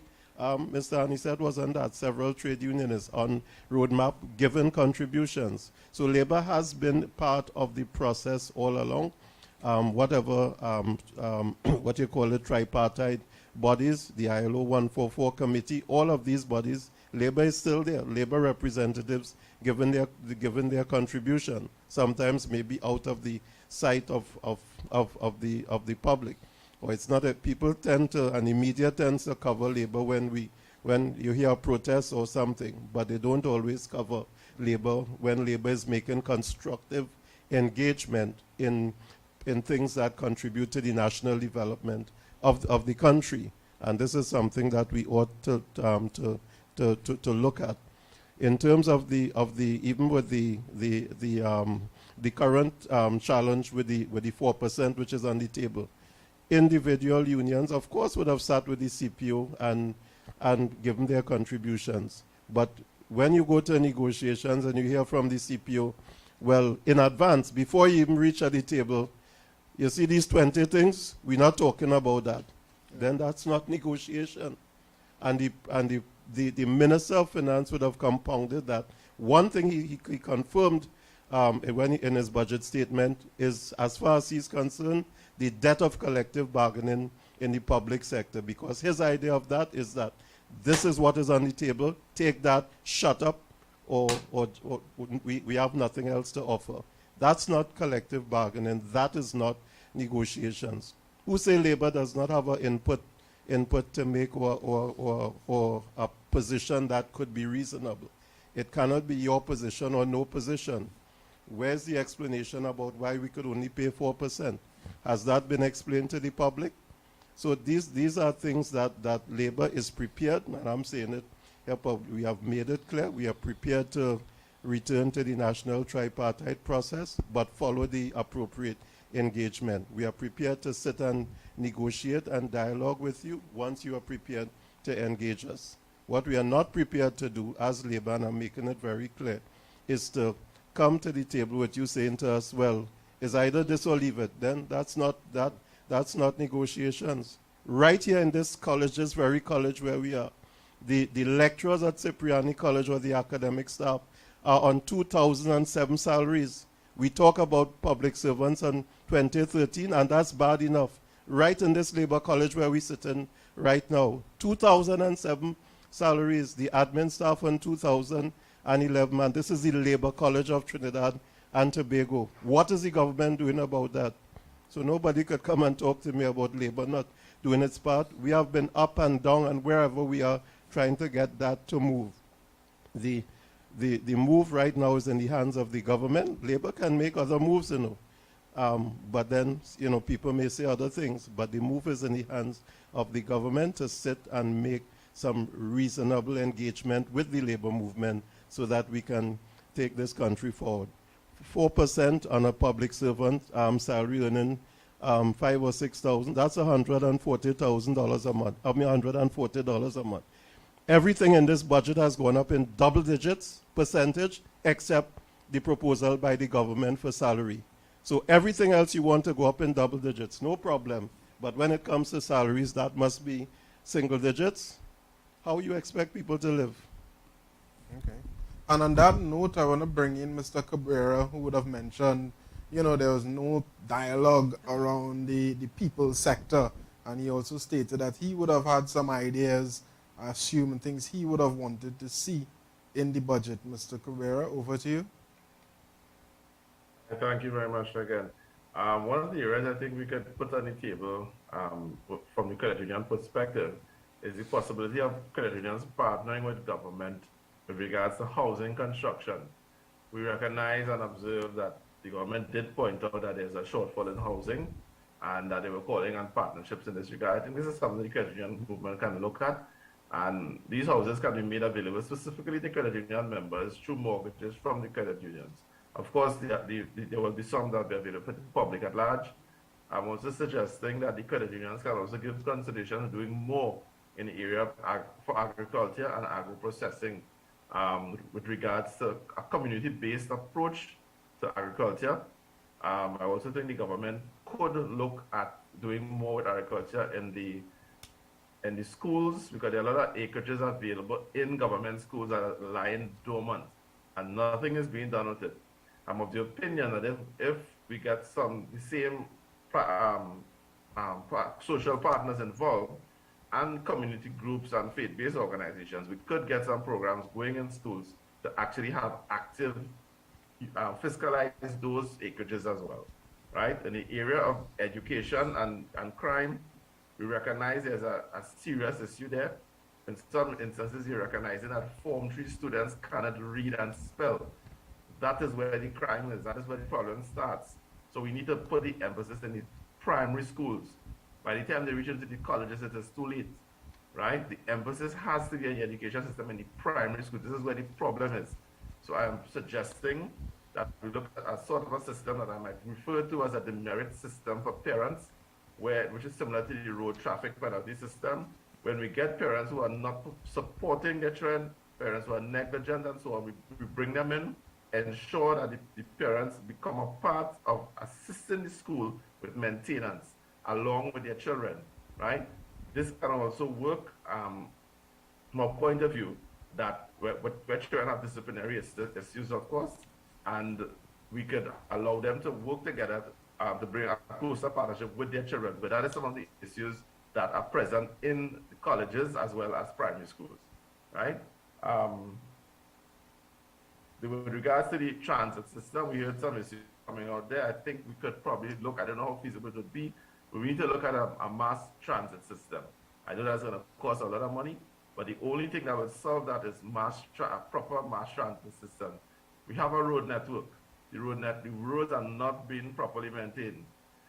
Since the closure of Petrotrin, we have seen an increase in the price of bitumen and a concomitant poor road maintenance because of the price to maintain these roads.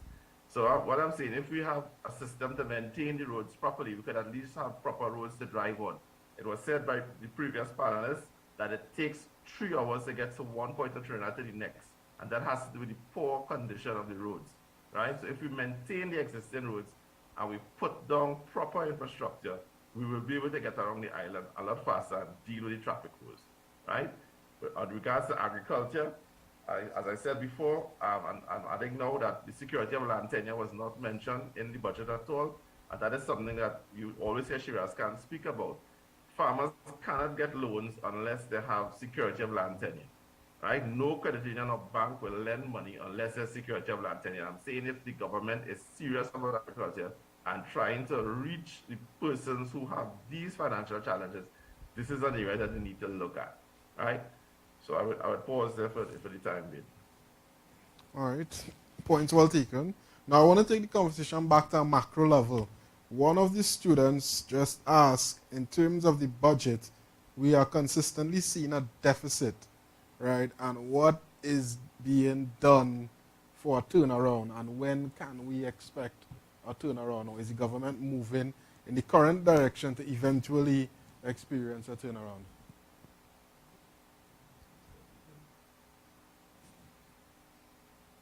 Mr. Enill? There's a cost, there's a cost associated with, there is a cost that is associated with a balanced budget.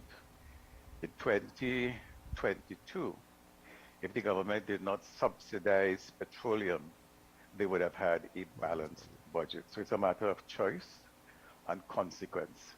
If we have sufficient revenues, then an expenditure is contained, then you can have a balanced budget. And even when you have a balanced budget, you have to determine what you're going to do with the surplus. Are you going to save it? Are you going to provide it to individuals who need it?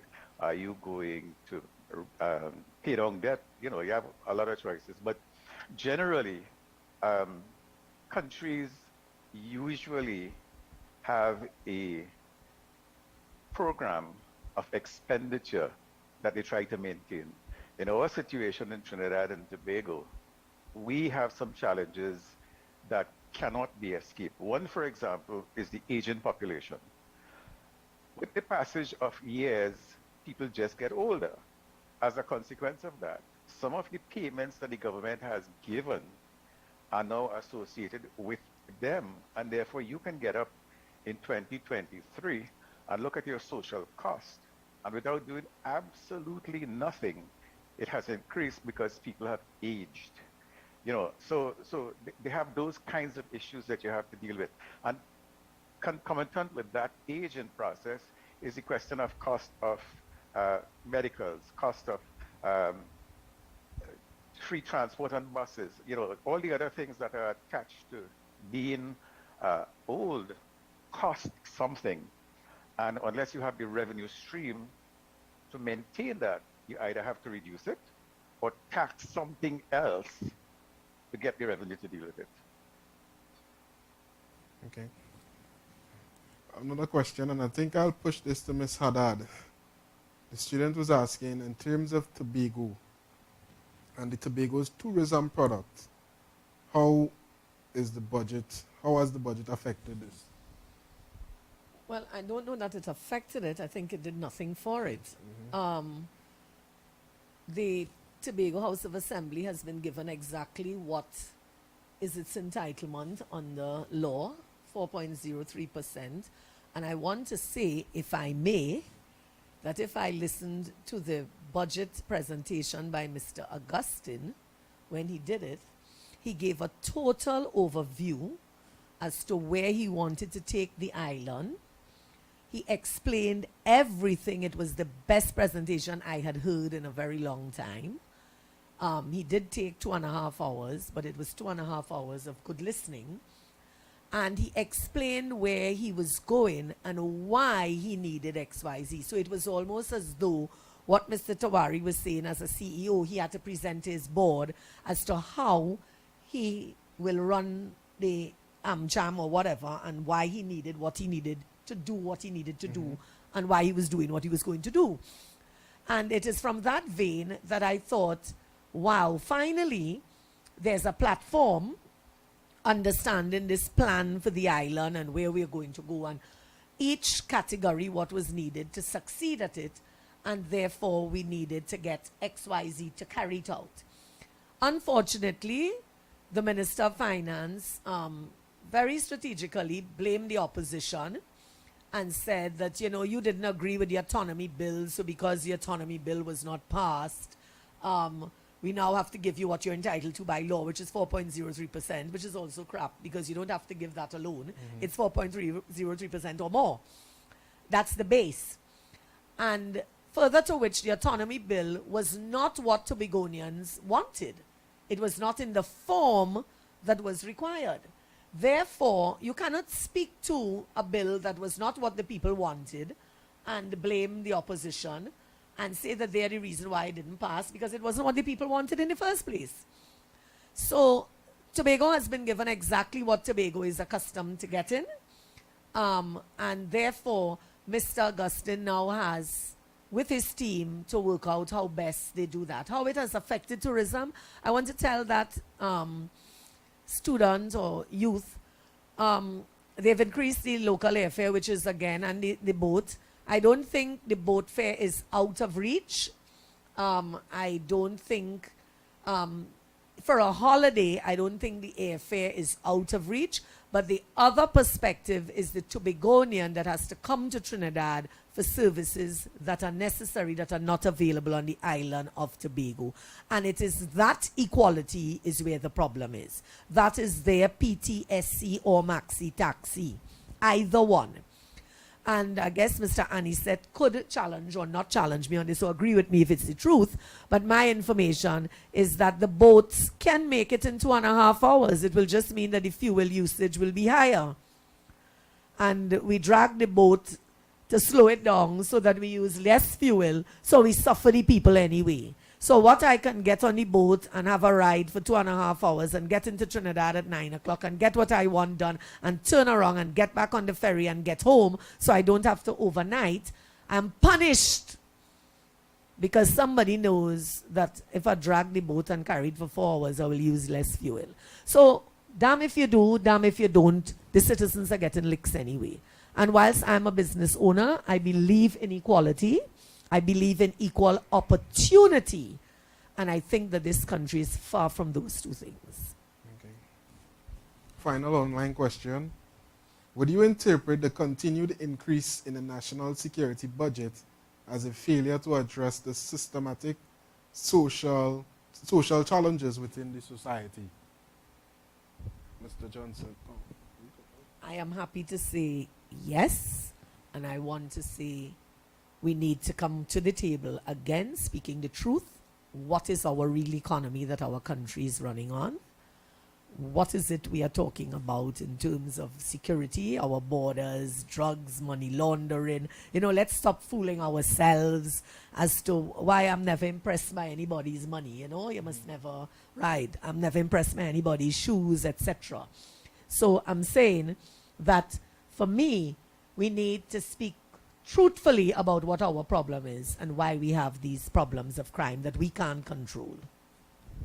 Yeah, well, quickly I would have spoken a bit earlier to some of the issues with national security and the fact that obviously we continue to seek to increase the annual allocation in that, but it seems as if there are things within the crime is a business, let's just face it, crime and in some cases, let's not fool ourselves, it's big business. And therefore, because, you know, the little guy from Beat-Up, you see them with these high-powered guns, etc., they can't afford that. That has to be coming in and coming through, and somebody has to have the resources for that. So we need to change our whole mindset on crime.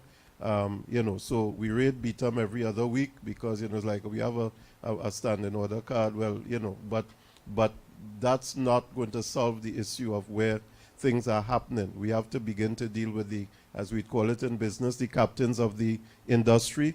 We have to begin to deal with the captains of criminal activity. And it's well known in Trinidad and Tobago for those who want to know where that is. It's well networked, and in some cases, even within the higher echelons of the national security system, it's well networked even at that level, and we need to begin to deal with it if we are serious about crime. Because unfortunately what happens, it trickles down and the average man in the street or woman becomes a victim. But we need to begin to address crime at a strategic level in terms of where it really starts. Yeah. Okay, now the floor is open to 2 questions. Max 2. I'm trying to make it very short. Good afternoon, everyone, or good evening, everyone. With regard to Mr. Cabrera's insinuation about the credit union, now we talked a lot about job creation. Are we then saying that the credit union is going to reach out to those young people who are innovative, who want to have a business, who want to do certain things? The government is not necessarily injecting any stimulus to them to be able to do that. Is the credit union going to reach out to those persons who want to, whether it's agri-innovation, anything like that, who would want to do those things? Is there some facility in the credit union for them to access not just funds, but some education, whatever it is, to be able to innovate in the way that they would like to? And that's not my only question, so I'll wait. I don't know if anybody else. Okay, from the large crowd. Yeah, go ahead. Let him answer this one. Okay, may I go ahead? Yeah, you can go ahead. Okay, the approach that I'm taking is really one that I refer to as holistic development. And if we were to look at that from a credit union perspective, yes, it is something that we could look at and encourage fellow credit unions to look at islands in terms of innovation and loans for that encourages entrepreneurship and innovation, as well as agri-entrepreneurship, because the government is on that drive. I think it will be a perfect opportunity for us to get off the bandwagon and actually draw, as the person who was asking the question is quite correct, we could in fact do an education element in that as well, right? So that is the type of thing I think the credit union movement can do to assist in that.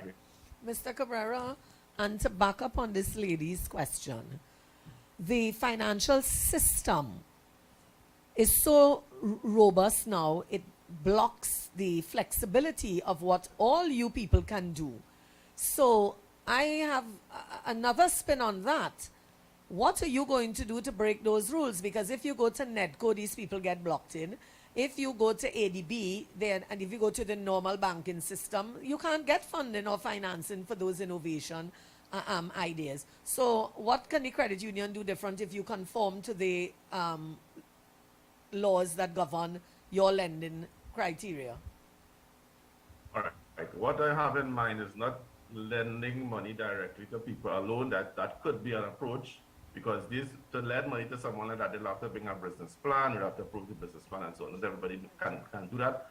The approach I'm suggesting is that we're going to have to teach people in some regard how to do a business plan. However, if the credit union can itself, as a body, have an undertaking, a piece of land, many credit unions have land available, and they start an agri-project, which can then be extended, of course, to its members and so on.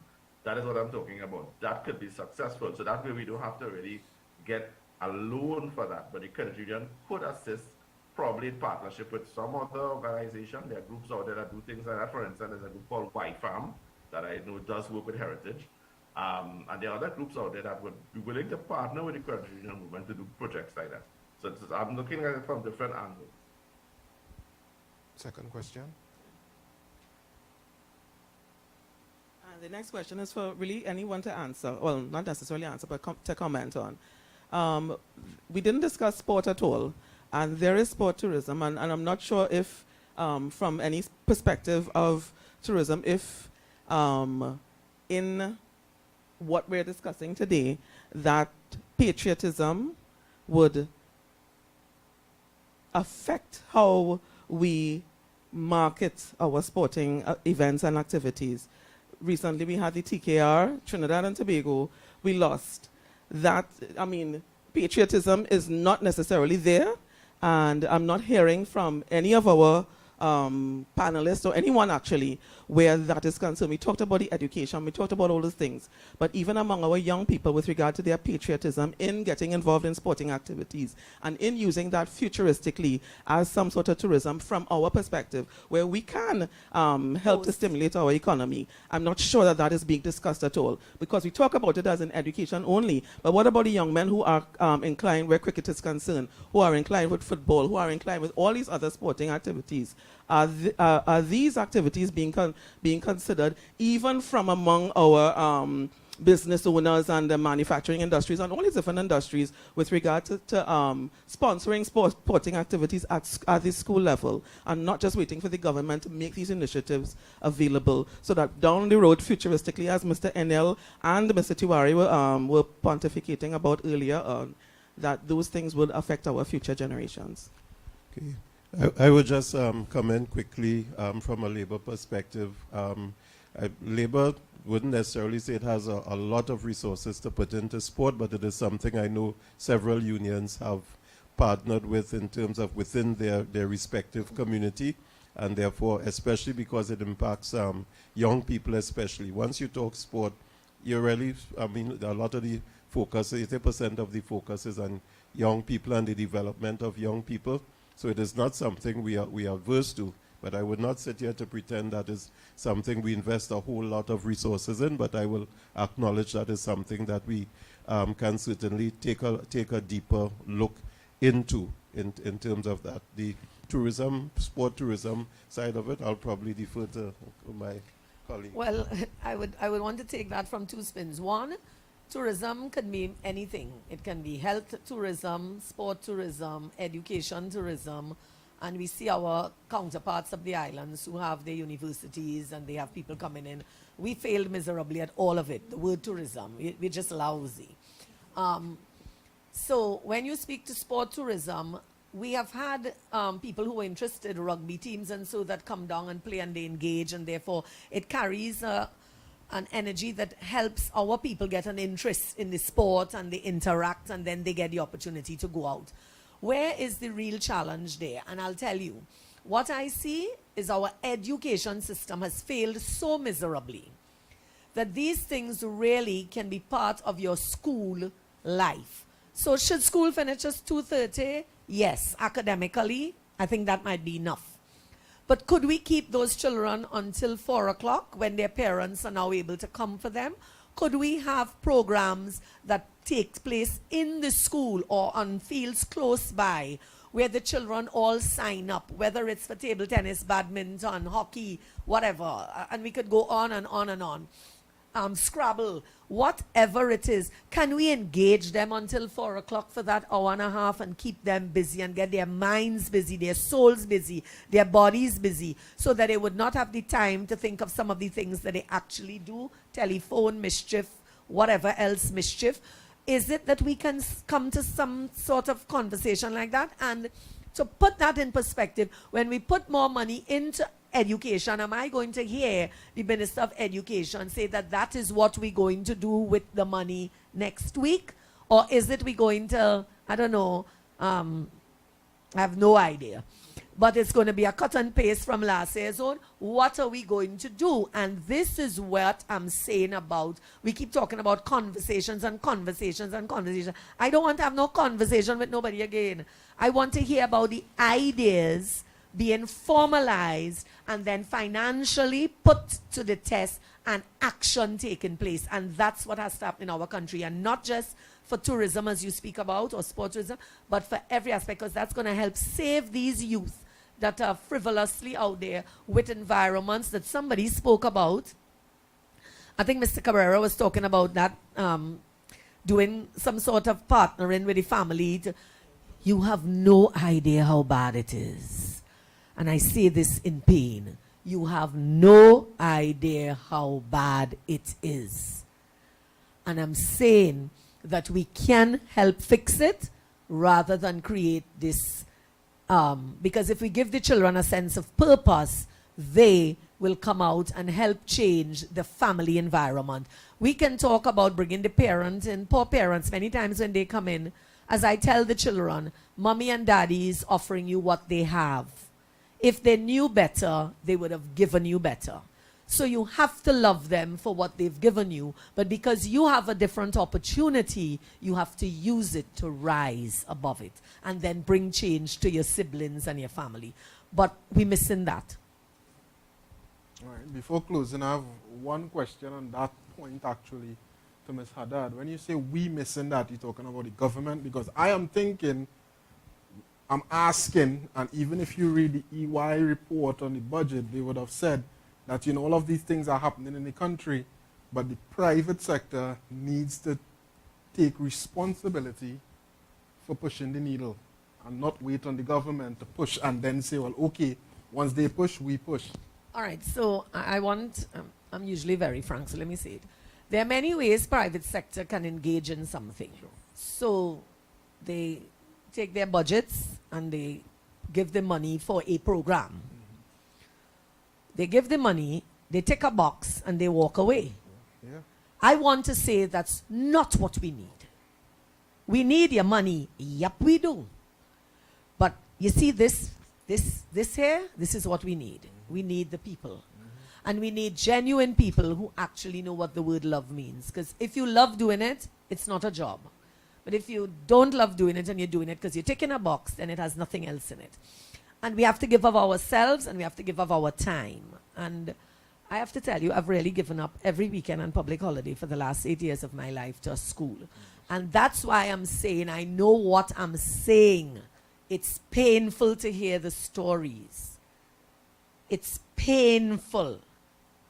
But I'm saying to you that we cannot just give the money, because if I had given the money and walked away, it would not have seen the changes that I have seen. Excellent. So I want to say that we have to come in and do it materially and physically.